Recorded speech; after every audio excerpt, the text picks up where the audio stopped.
Vous cherchez un menuisier? Mais allez voir Avrom. Avrom, il est habile, il est fort, il est courageux, il est vigoureux et en plus, il est beau. Allez voir Avrom. D'ailleurs, comment un homme aussi habile chôme 8 jours par semaine?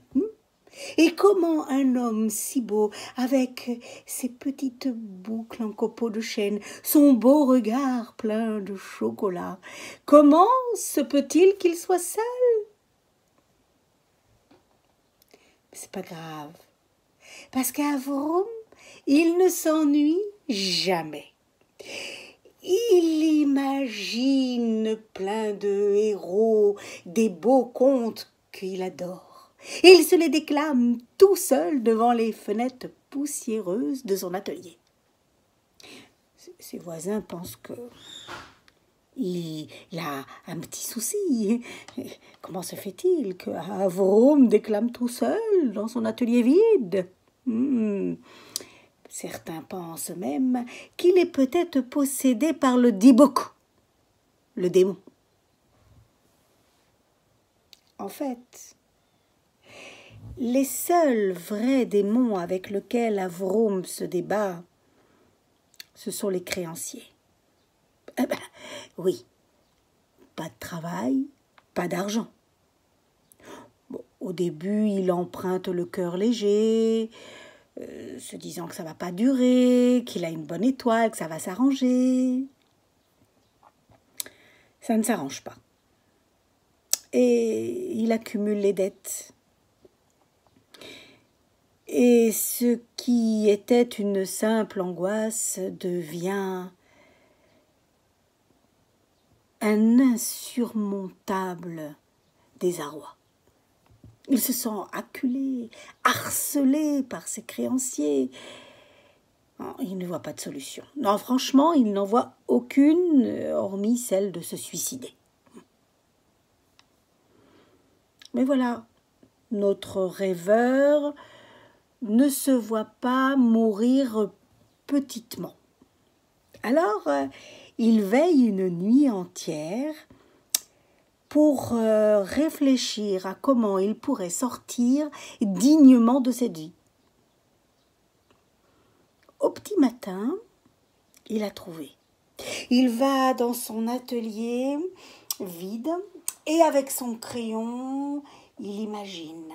Il imagine un cercueil posé sur une table à tréteaux, mais un cercueil de prince, digne de ses héros. Il se voit allongé, les yeux fermés, le teint livide, les mains croisées sur le ventre. Et à l'intérieur de lui, il rigole. Parce qu'il imagine le défilé de ses créanciers tournant autour du cercueil, tous invités à la même heure, regardant la dépouille de leur victime à jamais insolvable.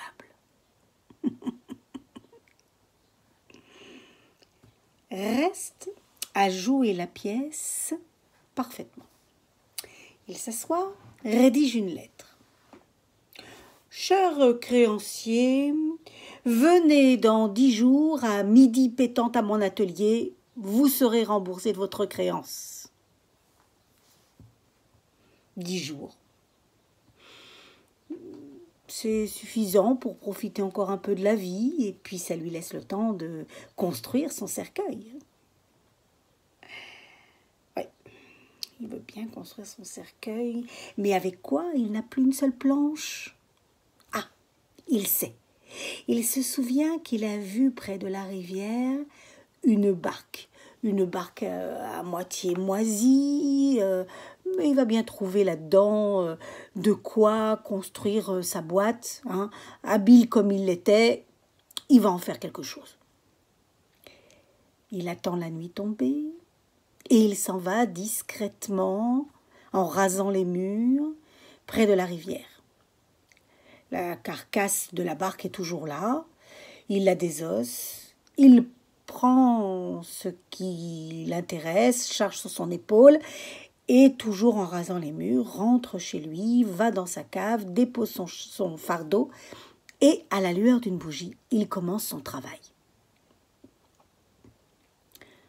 Le lendemain matin, il se sent plus léger qu'à l'ordinaire. Se dit que, après tout, dans 10 jours, il sera mort. Pourquoi est-ce qu'il doit continuer à s'en faire? Alors il décide de partir en ville, se restaurer dans la meilleure auberge du Shtetl à crédit. Il s'en va comme un oiseau allègre. Et pendant 3 jours, les habitants du Shtetl ont pu voir Avrom manger, rire, boire, raconter des histoires. Ils ne l'avaient jamais vu comme ça. Alors ça a commencé à jaser, des rumeurs ont commencé à circuler. C'est quand même bizarre, tout d'un coup, Avrom circule comme un homme fier et riche.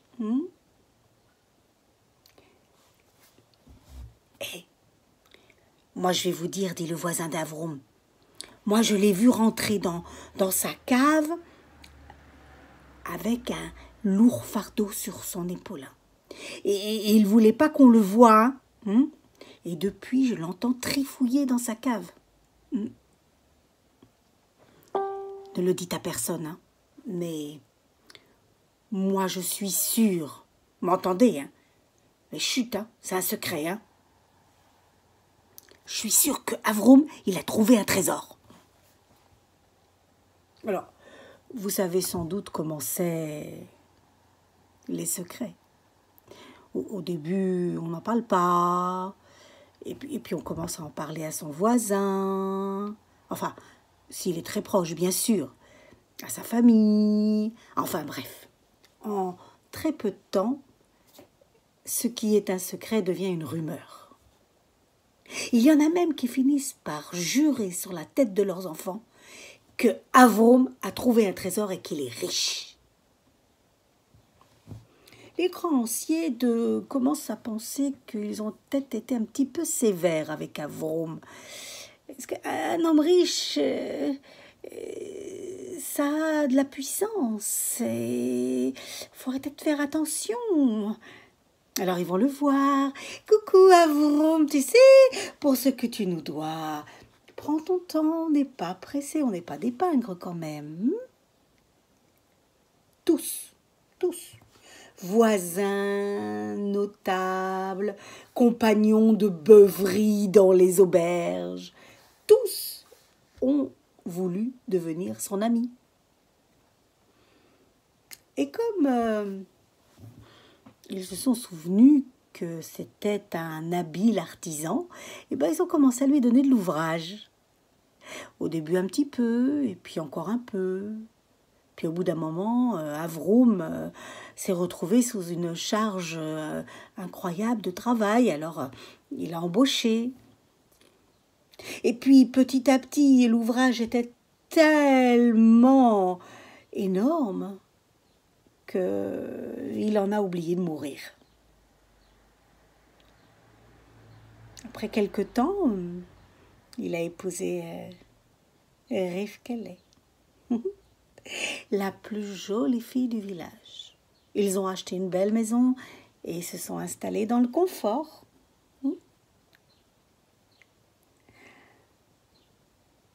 Il n'a jamais démenti l'histoire du trésor caché. Oh, au contraire, il a fait fermer la porte de sa cave avec 4 serrures. C'est seulement après sa mort que ses descendants ont ouvert la porte et ont trouvé là une table branlante avec un cercueil moisi. Qui aurait pu imaginer que la véritable richesse, l'incroyable richesse de cet homme simple, était là, dans une caisse vide.